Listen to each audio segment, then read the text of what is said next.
Springfield was the centerpiece of a brand new stop on the pro bowling circuit. It was the first Pete Weber Classic, named after the Missouri native and bowling legend Pete Weber. Michael Hoffman was there and brings us more. Michael.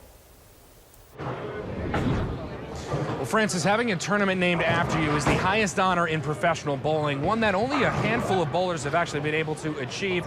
Weber says it's actually pretty surreal to think that a career that started back in the 1970s ends right here in Springfield with such a high honor.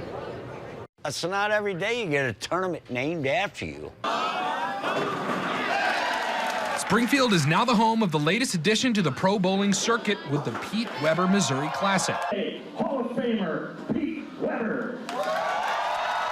Fans turned out for the nationally televised PBA Tour event. The winner, Anthony Simonson, says he looked up to Weber for years. Having an event named after you is, I mean, that's not what everybody strives for, but it's one of those things that this might be the most emotional I've seen Pete in a long, long time.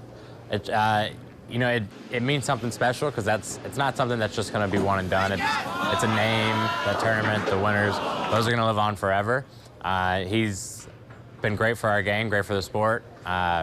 So to win a tournament named after him, it's pretty special. Weber was the youngest player to reach both 10 and 20 PBA Tour titles, and now, like his father, has a tournament named after him.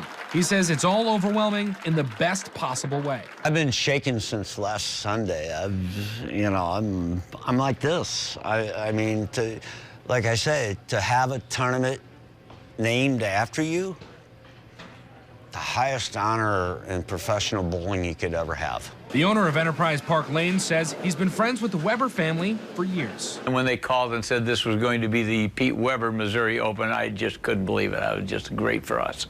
Pete's last tournament, we're really sorry to see Pete retire. The calendar finally caught Pete. Pete will be 62 pretty quick, and there's just no way you can compete with these kids at that age. Weber says for all the kids who may want to take up the game, here's some advice. Make your spares.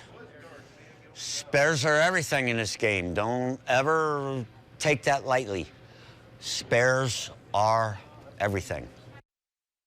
Now, I'm told this is the first of many Pete Weber Missouri Classics to come, and they will all be right here in Springfield. For KY3 News, I'm Michael Hoffman. Francis, back to you in the studio.